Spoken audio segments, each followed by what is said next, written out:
Hey soldier, let's get right tonight. Here I go, scream my lungs out and try to get to you. You are my only one. I let go, but there's just no one that gets me like you do. You are my only one.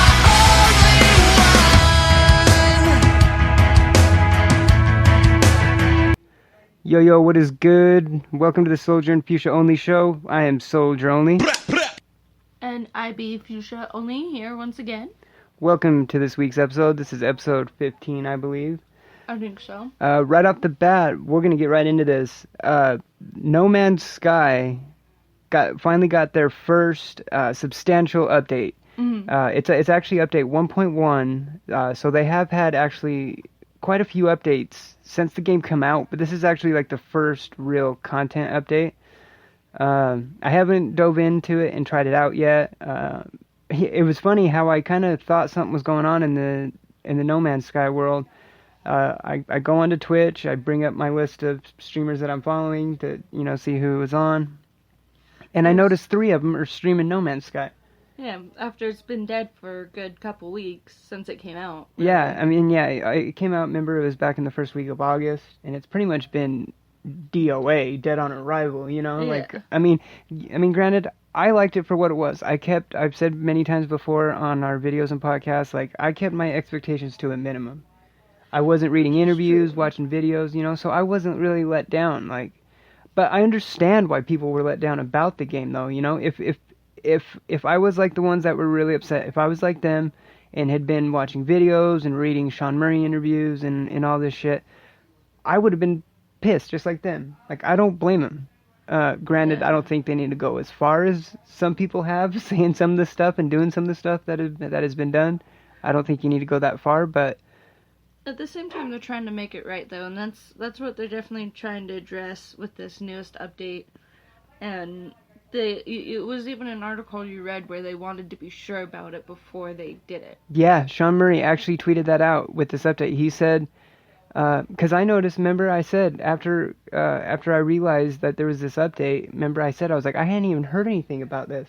And that's what Sean Murray said in the tweet, was that, I'm not quoting him, so I'm paraphrasing here, but he said something along the lines of, we didn't really say anything, we didn't really hype this up because of the mistake he made in the first place. He didn't want to promise or say what was in it and then have it come out and not be in it, so Yeah. he said something along the lines of, we didn't want to say anything about this until we were absolute certain that these modes and this stuff is going to be in the game.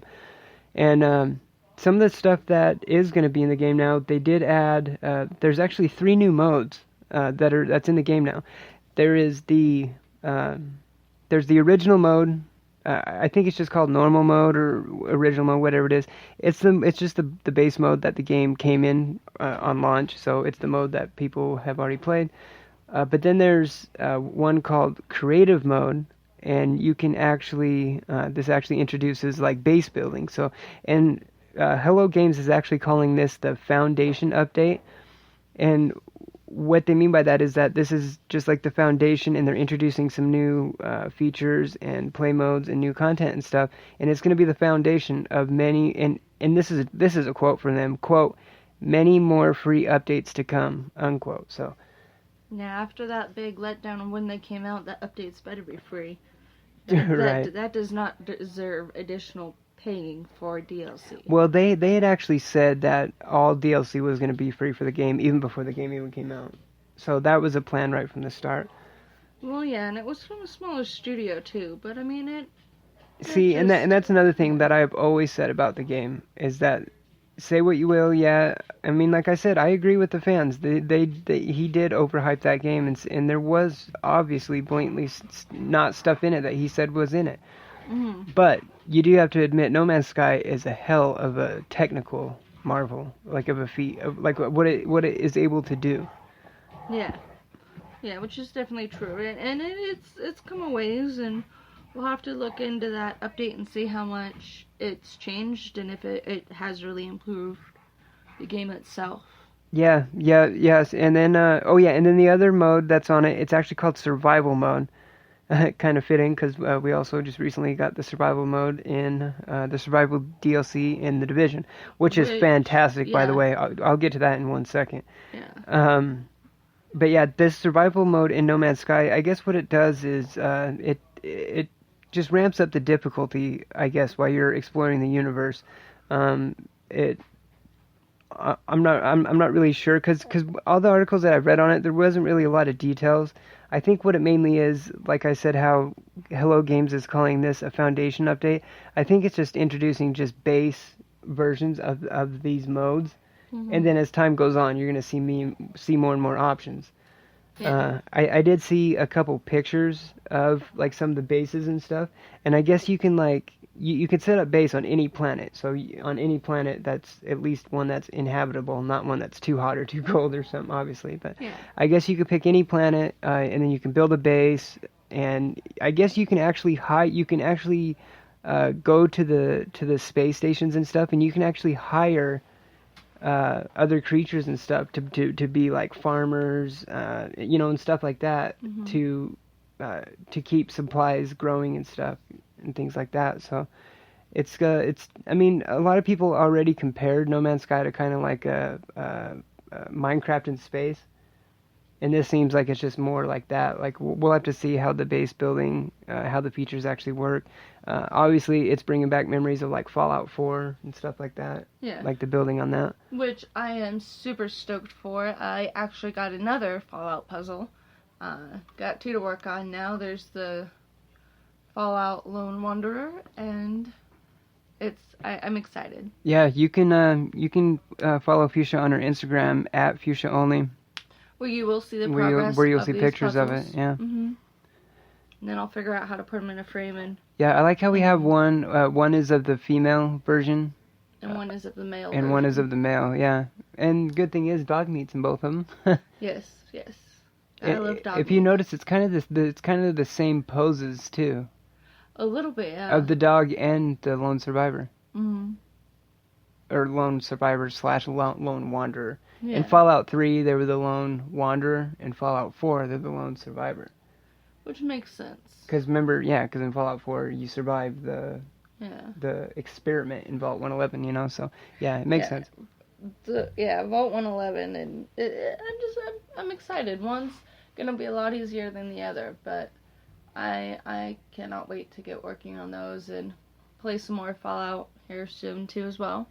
Yeah, we can always play more Fallout. I actually wouldn't mind getting in and playing some more of that. We still need to find our son. Right. We put so many hours into that game, and we have not done jack shit as far as like the main story mode. We've been branching off, just exploring, doing some side quests. I still haven't even. There's still a whole other faction I haven't even met and starting to do some of those faction quests. And I haven't even met the railroad. Yeah, and you're in it a lot more than I am. Yeah, I've put. I don't even want to know how many hours I put in it. I'm probably close to 100 hours in it. Close to, yeah. And haven't. I mean, granted, I know there's probably many people out there that have put 10 times more than that into it. But it is still absurd for how many hours I put in that game and how early I still am in the, like, narrative, you know what I mean? Like, it's funny how little I've gotten done in that game with how much I played it. And it's just one of those types of games. But it's in a great way, yeah. Yeah. Obviously, I've had a blast with that game. I love that game. It's honestly one of my favorite games ever made. Like, it's a phenomenal game. Mine too. And I have gotten farther in Ratchet and Clank. It was really beautiful. He had to work a couple weekends ago. Comes home and I'm still playing Ratchet and Clank. I almost have that game beat. Yeah, you're pretty far into it. You need to get another couple sessions into it and wrap it up. You also need to start playing Life is Strange, because I'll watch you play that so we can see the because I'm more into that for like the story and stuff. So I wouldn't mind watching you do a playthrough on that. Yes, we'll have to get into Life is Strange for sure. But yeah, like I said, the survival DLC for The Division finally dropped last Tuesday, I believe. It is incredible. I love the DLC on how they did that for The Division, and it's done so much for The Division itself compared to how it kind of died out. There hasn't really been much hype around The Division very much lately, and then they come out with this DLC Survivor, and it's good because your character actually gets cold, and your character actually has to eat and stay warm, and you can die from the cold, and it's incredible. I really enjoyed you playing it. It's actually what you would think the Division would have been from day one. You know what I mean? Like that survival kind of game. And I mean, even Gathalion said this in a video, and I agree. He said this is the best the Division has ever been, and by far it is. So if you don't have that DLC, it is definitely worth it if you still wonder about the Division. Yeah, it's starting to validate my purchase of the season pass back before Underground came out. Because Underground was the first DLC, Survival is now the second, and they still have one more planned one that, don't quote me on it, but I believe it's going to be coming out early next year. It was actually supposed to be out around this time, because Survival was actually supposed to come out in the summer. And they actually delayed it so that they can retool. See, and this is what I was saying during that time. Okay, when it came out, when I made the video that that Survival was going to be delayed, at the time there was a lot of people saying they were not happy about it. Yeah. But in that video, I did say, yeah, it sucks, when fans of the Division really wanted this content, and it sucks that it's getting pushed back. But I did say it's going to be good. It's going to be better in the long run. Yes. And it was, because Massive just literally stripped apart the game and put it back together in a much better way. They retooled everything, all these mechanics and everything, and they just made it a better game. They gave it it's pretty much what No Man's Sky is doing right now. They gave it a better foundation to build on. Yeah. And then now Survival is building on that new foundation they put down. And some DLCs, they take time to get it just right because you don't want to release it too soon and have it turn out to be No Man's Sky. Right. See, and it's interesting with No Man's Sky because No Man's Sky was actually delayed quite a few times too.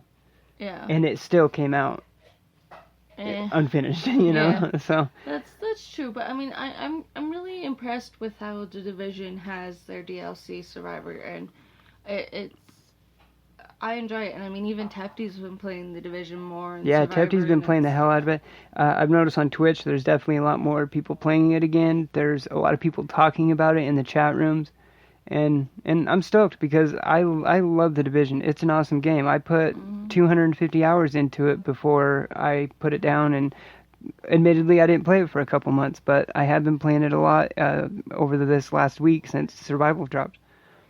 Was it Division they were going to turn into a movie? Division, they are doing a movie, yeah. That's what I thought. Yeah, Jake Gyllenhaal is one of the names that you're hearing thrown around. I think he's going to be in it. because I would like to go see the Assassin's Creed. Kind of makes me nervous, but I'd like to see it. And I have interest in Uncharted. We'll go see it in theaters. The Assassin's Creed movie is one that I would pay and go see in the theaters. Just I hope they get it right. I hope it's good. Yeah, I think it can be. I think Assassin's Creed could be. I mean, from the previews, it looks really good, so I'm stoked on it. Yeah, Tongue-tied. Yeah, blah, blah, blah. But yeah, just stay tuned. I was just gonna say, stay tuned to the channel in the future, because once we do go see the Assassin's Creed movie, we'll have reviews of it up. Like we did Suicide Squad. Yeah, actually, our first episode of this podcast was actually the Suicide Squad episode. We reviewed Suicide Squad. So you can check back on YouTube or on our podcast page at Spreaker.com/user/sportsnerdweb, and you can actually check out that first episode. You can actually play every episode from then up to this point, and I'm sure they've probably gotten a lot better. Possibly, but hey, And just as an announcement, with our podcast as well, pretty soon we're going to be upgrading our plan with the program we make these with. So pretty soon our episodes of this podcast and the Walking Dead one will both start going up to 45-minute episodes in the near future. But for now, we've just been doing all we have is 15 minutes. Speaking of which, it's wrapping up. It's about that time. dun, So, dun, dun. yeah, thanks for listening. Like I said, you can follow me on Twitter at SportsNerd48. Keep up to date with everything on the channel. You can follow me, catch my live streams on Twitch at twitch.tv/SolgRonly. As I said before, you can follow my Instagrams at SolgROnlyGaming. You can follow hers at Fusha Only. Both of those are one word. So thanks for listening, and we'll see you next week. Check you later. Deuces.